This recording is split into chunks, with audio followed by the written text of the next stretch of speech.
আসসালামু আলাইকুম এভরিওয়ান। বড়লোক স্বামী গল্পের 17 নম্বর পার্ট নিয়ে চলে আসলাম। তো বেশি কথা না কইয়া চলুন গল্প শুরু করা যাক। বলে প্রেম ভাইয়ের কোলে নাকি ছোট্টবেলায় আমাকে জোর করে একদিন দেওয়া হয়েছিল।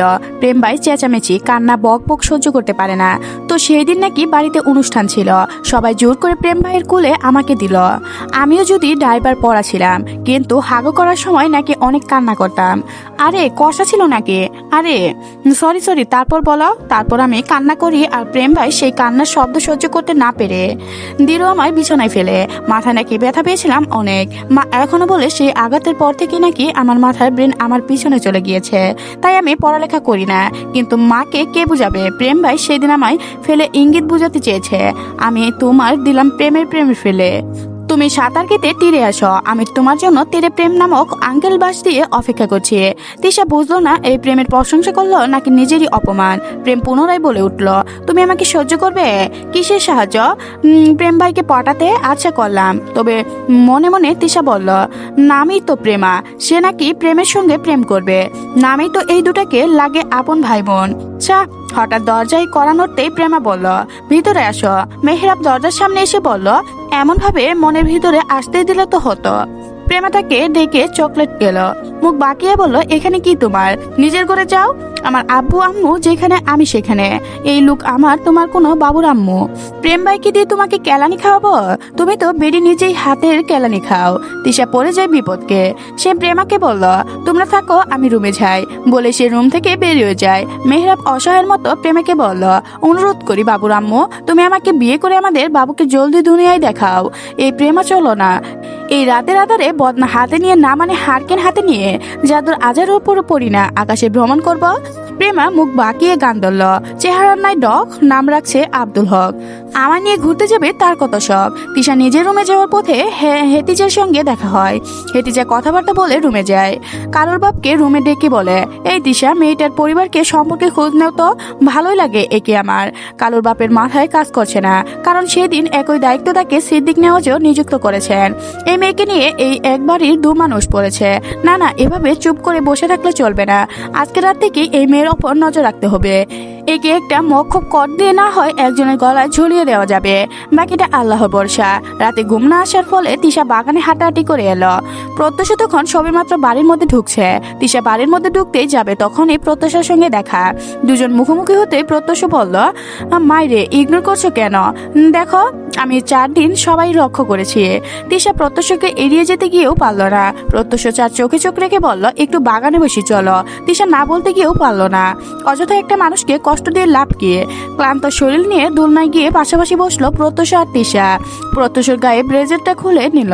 বলল, এবার বলো তো তোমার পরিবার সম্পর্কে, আর তোমার কি হয়েছে সেটাও বলবে। কিন্তু দেখো, আমি প্রশাসনের লোক, কোথায় তোমার বাড়ি, কি আসল পরিচয় জানতে আমার একটা তুরিও যথেষ্ট। তবুও আমি যে তোমার মুখ থেকে শোনার তৃষ্ণা পেয়েছি। তুমি কথা বলো, কথা বললে আমার তৃষ্ণা মিটিয়ে দাও। তিশা প্রত্যুষকে সব খুলে বলতে বাধ্য হলো। এখন কিভাবে আসা, বিয়ে, ব্যক্তিগত জীবন কিছু নিয়ে বলছে, তবে কেন জানি বলতে পারলো না প্রেমকে নিয়ে। প্রেমের অত্যাচার, হুমকি ধুমকি দেওয়া থেকে শুরু করে তার কাটানোর সব ভয়ানক প্রতিটা মুহূর্তের কথা। রুমে এসে চোখটা বন্ধ হতে খুব একটা সময় লাগলো না তিশার। আজকে অনেকটা শান্তি লাগছে। তবুও মনের ফাঁক গলে একটা সামান্য অশান্তি ভাব রয়ে গিয়েছে। ঘড়ির কাঁটা তখন কয়টা বাজে তিশার জানা নেই। রাতে প্রায় তার ওয়াশরুমে যাওয়া লাগে। বালিশের কাছে একটা পানির বোতল রাখা থাকে। ঘুম ভাঙলে সে কেবল পানি খায়, আর একটু পর ওয়াশরুমে যাওয়া লাগে। তবে আজকের ঘুমটা ওইসবের কারণে নয়, বরং অন্য একটা কারণেই ভাঙে। বারিন্দা থেকে কেমন একটা শব্দ আসে। এই নেওয়াজের বারিন্দায় গেলে গ্রিল, কোনো ডাকে কিংবা সহিংস্র বাংলায় টুক করে এসে চাকুর মতো আঘাত করে খুন করে ফেলে। ডাকাত তো আর বিশ্বাস করে না তিশা যে ফকির। নিজেকে তিশা সান্ত্বনা দেওয়ার চেষ্টা করে। পানি খেয়ে উঠে বসতেই এবার ভয়টা ভালো করে তাকে চেপে ধরলো। মনে হলো বারিন্দার কেউ রেলিং ধরে বারিন্দার পাশে বড় একটা গাছ বেয়ে উপরে উঠছে। তিশা কি করবে না করবে ভাবতে ভাবতে হাতের পানির বোতলটা তুলে নেয়। আজকে মারবে চোরের মাথায় একটা বাড়ি, শালার মাথা পাতলা ঝুলে বের করে ছাড়বে। এটা তিশা এখনো চিনে না এই বিচ্ছু চোর তিশা কি জিনিস। তিশা একবার দুপা করে অন্ধকারের কাছে যেতেই বারিন্দার পর্দা সরিয়ে বড় একটা ছায়ামূর্তির ভিতরে ঢুকলো। একেবারে মারবে কি উল্টো ভূত জেবে কলিজার হাতে চলে আসার উপক্রম। ভয়ে শরীরটা ঝিঝিমিয়ে আসছে। অন্য বিষয়ে আলাদা, কিন্তু ভূত তবুও সে বোতল উঁচু তুলে বাড়ি দেওয়ার জন্য। তবে সঙ্গে সঙ্গে সেই ছায়ামূর্তি তিশাকে টেনে নিজের কাছে নিয়ে আসতে তিশা বুঝতে আর বাকি রইল না এটা কোন মহারাজ। তার গায়ে সেই সুগন্ধি তিশা চেনা। ছায়ামূর্তি তৃষাকে বুকের একেবারে কাছে ঝাপটে ধরে বলল, বিটার হার্ট, তুমি আমায় মিস করো নি? আপনার সাহস তো কম নয় আমার রুমে এই রাত বিরতে। আপনি কি চান প্রেম ভাই? আপনি আমায় এমন ভাবে মারছেন কেন? এক কাজ করুন, বিষ কিনে আনুন, আমাকে খাইয়ে দেন। বাজারে বিষের অনেক দাম শোনা। তুমি বরং হারপিক খাও, টাকাও বেঁচে যাবে আর আমিও শর্ট খেয়ে মরতে পারবে। আপনাকে আমি ঘৃণা করি প্রেম ভাই, চিন্তা নেই, আমি ঘৃণার উত্তপ্তে ঘি ঢেলে দেব। কারণ আমি চাই তিশা নামক মেয়েটা আমার কখনো ভালো না বাসুক, কেবল তীব্র ঘৃণায় আমায় ধ্বংস করে ডাকুক। তিশার চোখে জল। এই জলের উৎস কি তিশার জানা নেই? কেন কাঁদছে সে? অন্ধকারে সে মানুষের সামনে চেহারা ঠিক দেখতে পাচ্ছে না, তবু এত আবেগ কোথা থেকে আসছে? আর সে সহ্য করতে পারছে না। প্রেমের মুখটা অস্পষ্ট, তাই সে সঙ্গে অনুভূতিও দেখতে পাচ্ছে না তিশা। তিশা হঠাৎ করে ডুকরে কেড়ে উঠে বলল, আপনি আমার জীবনের কালো ছায়া, এই ছায়া আমার ভালো থাকতে দিচ্ছে না। প্রেম তিশার গাল ছুঁয়ে বলল, তুমি সাদা আর আমি কালো রং, একে অপরের বিপরীত ধাতুতে গড়া আমরা। তবে তুমি জানো কি, সাদা কালো রং কিন্তু একসঙ্গে মন্দ লাগে না। কি বুঝাতে চাচ্ছেন আপনি, যেটা তুমি কখনো বুঝবে না শোনা? তিশার কান্নার শব্দ বেগ পায়। সে অনবরত প্রেমের বুকে এলোপাতাড়ি আঘাত করে বলতে থাকে, চলে যান এখান থেকে, চলে যান প্রেম ভাই। আপনার ভিতরে নম্রতা লজ্জাও থাকতে পারে, আমার আসবে না। আপনি আমায় ভাঙতে চেয়েছিলেন, আমি ভেঙে গিয়েছি, আর নয়, চলে যান। প্রেম তিশাকে ধাক্কা দেয়। অনবরত তার হাত চলতেই থাকে, কান্না ধমক সব বাড়তেই থাকে। প্রেম শক্ত হয়ে দাঁড়িয়ে বয়। তিশার মুখে সে আসছে, যাই তাই বলছে। যখন মুখটা সহ শরীরটা ক্লান্ত হয়ে থেমে গেল, তখন নিজেই বলল, থাকুন, আপনি এখানে থাকুন, আমি চলে যাচ্ছি। তিশা পিছনে ফিরে পা ফেলতে এবার নিচু হয়ে যায়। সবটা শুনে থাকা প্রেমের হাত ভাঙল। সে হাত বাড়িয়ে পিছন থেকে তিশার গাল শক্ত করে ধরে তাকে নিজের কাছে এনে ঠোঁট শক্ত করে চুমু খেলো। তিশা জীবন্ত মুরগির মতো প্রেমের কাছ থেকে বাঁচার জন্য ছটফট করলো। তিশা ডান হাত দিয়ে প্রেমের বুকে ঘুষি দিতে প্রেম আরো শক্ত করে চেপে ধরল তার হাত দুটো। হাতের মধ্যে দাগ বসে যাচ্ছে, তবুও প্রেম ছাড়ছে না। প্রেম কিছুতেই ছাড়ছে না। পাক্কা গুনে গুনে সময় নিয়ে যখন দেখলো আর একটু দেরি হলে তিশা মরে যাবে, ঠিক তখনই প্রেম তাকে ছাড়লো। তিশা নিজেকে ছাড়িয়ে আঙুল তুলে প্রেমকে শাসিয়ে কিছু বলতে যাবে, তার আগে প্রেম তার আঙুল দিয়ে নিচে নামিয়ে বলল, বিটার হার্ট কুল। আঙুল বেশি উপরে উঠানো দরকার নেই, কারণ সেই তো নামাতে হবে এই প্রেমের কথায়। আর আমিও চাই না তিশা নজয়ে সেই আঙুলে চার পাক করুক। তিশা ক্ষিপ্ত হয়ে বলল, আপনি কত বড় নির্লজ্জ, আপনি কি মানুষ? উফ জানোয়ার, তুমি না বললে, নইলে জানতাম না।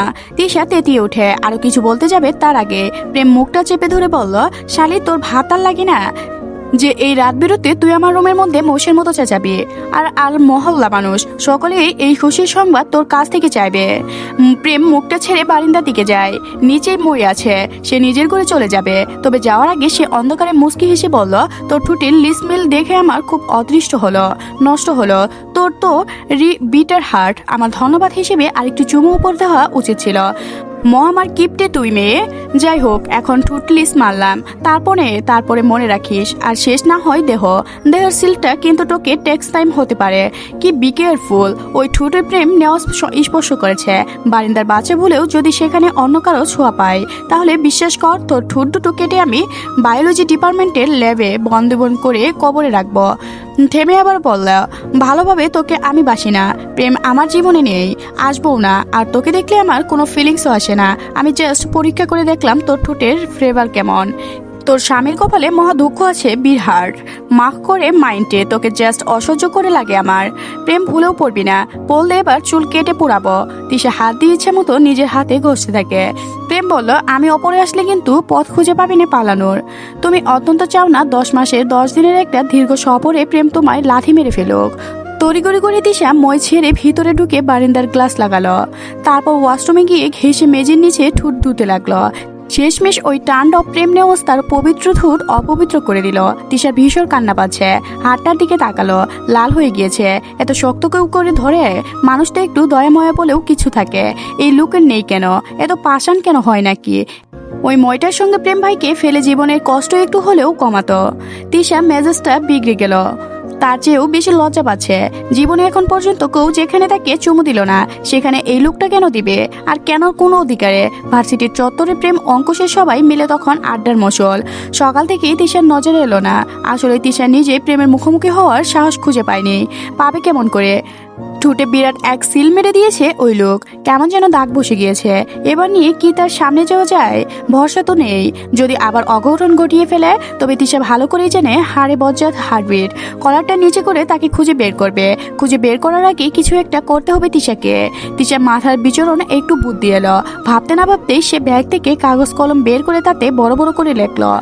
আজকের গল্পটি এ পর্যন্ত শেষ হয়ে গেল। পরবর্তী পার্ট পেতে অবশ্যই চ্যানেলটি সাবস্ক্রাইব করে রাখবেন। ধন্যবাদ সবাইকে, ভালো থাকবেন।